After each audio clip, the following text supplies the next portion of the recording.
Last time, we defined the Ki as a technique that raises your own ki through a great yell, and we looked at the Ki Aura Blast and the Ki Cannon attacks. But in this video, we're looking at two ki attacks that are directly powered by the Ki and a whole lot more, so stay tuned.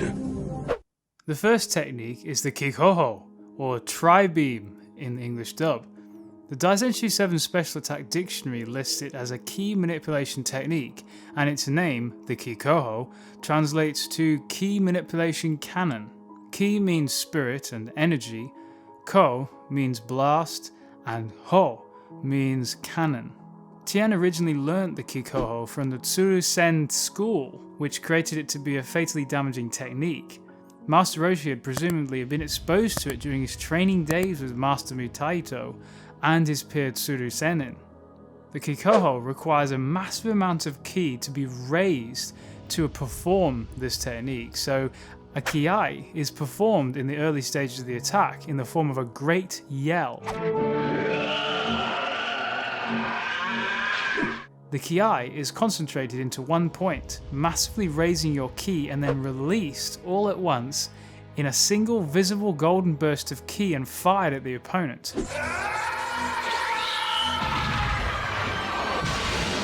Causing massive damage on impact. The Kikoho has a narrow targeting range, allowing it to be concentrated on just the opponent. Its main difference from Ki Blast type techniques is that its trajectory cannot be seen. To be clear, the Kikoho isn't a Ki itself, as a Ki doesn't vaporize things and the Ki's effects are usually omnidirectional. The Kikoho differs in being a directed Ki attack concentrated into one small area by utilizing a Ki to raise the required Ki. Every Ki is invisible, but the Kikoho causes Ki to be converted into visible golden colored Ki. Despite all of the Kikoho's destructive force, it's a risky technique due to some severe drawbacks.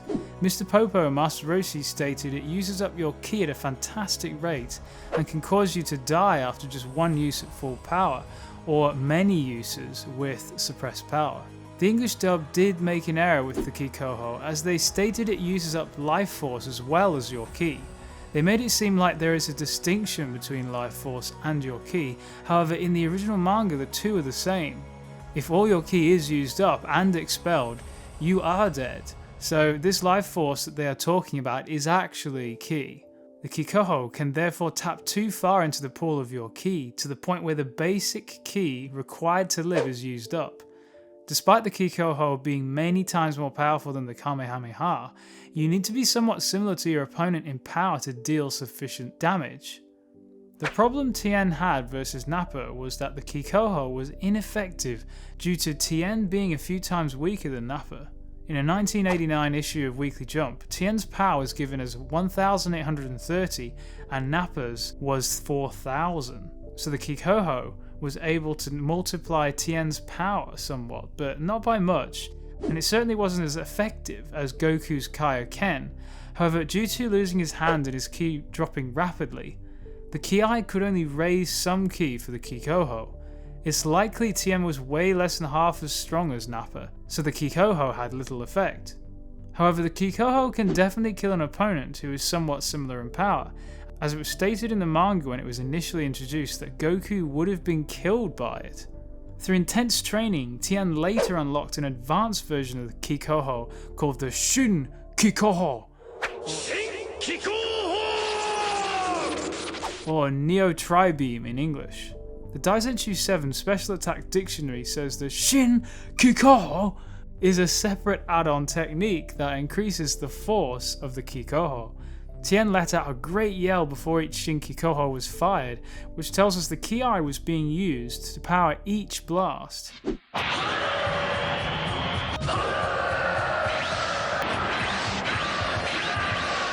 Tien took an unfocused explosion of ki from the Ki and focused it in the direction of Cell, just like a cannon or gun focuses an explosion in one direction to force out the projectile.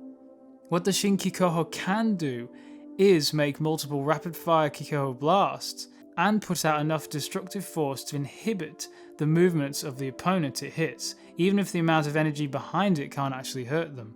Tien used the triangular hand focusing techniques to condense the spatial area of his Ki into a small space, making it more powerful and targeted in a small area compared to Goku's Ki against Jason Berta. Because the power was much more concentrated, squeezing enough Ki into the Shinki Koho so that Tien was able to temporarily hold back Cell, despite being tens of thousands of times weaker than Cell. The Shinki Koho is often known as just an attack which pushes back an opponent, but if Tien was much stronger, as say the level of the android's power, it would have been devastating. Cell wouldn't have just been pushed back, but also have taken serious damage as well. The Kikoho was introduced as a technique which could kill Goku upon impact, and it's a technique many more times devastating than the Kamehameha as stated. Tien found a way to use it countless times against semi-perfect Cell, but eventually he used up all his power and collapsed in a semi-conscious state. Unfortunately, there is no indication that the Shinki Koho overcomes the drawbacks of its less powerful version. Therefore, even if the user doesn't die using the technique, their life is shortened by an undefined time period according to Master Roshi. Whilst it's true the Senzu can restore vitality and bodily wholeness instantly, the long-term life-shortening effect of the Kikoho may not be reversed by the Senzu beam. It's a hidden form of long-term damage due to the energy conditions of the Ki manipulation technique. Tien was wise to only use it as his last resort, as the cost outweighs its effectiveness, and most of the time he knew that he would die using it. For those who ask why Goku and Vegeta didn't learn it, I think it's because the technique is too risky and has inconvenient drawbacks as we've discussed. Goku already has the Kaioken, which can multiply his combat abilities, and Vegeta has the final explosion, which he can now perform without dying, so there's no real need for the Shinki Koho. Besides, Tien only used it after the World Tournament as a last resort. Now let's move on.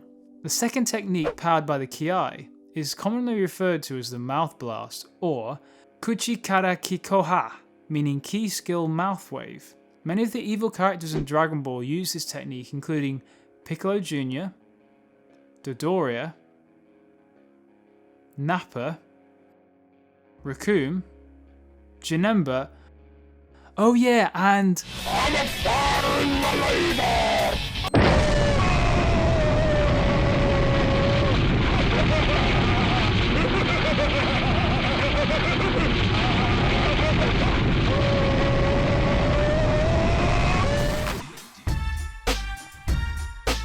Anyways, moving on. The Mouth Blast uses the Ki to collect the energy of the body into the mouth by an advanced breathing exercise. Then a Ki is let out, and then the energy is projected outward as a wave.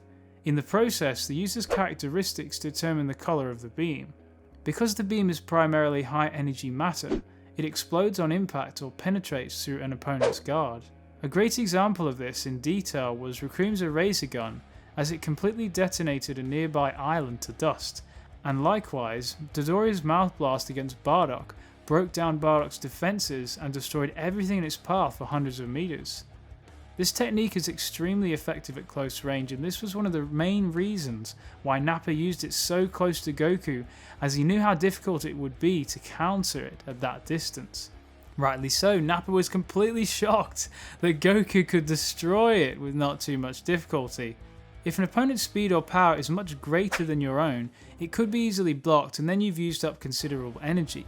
Also, another disadvantage is it's not an omnidirectional technique, meaning it can't be moved once in motion, therefore the opponent only has to dodge it.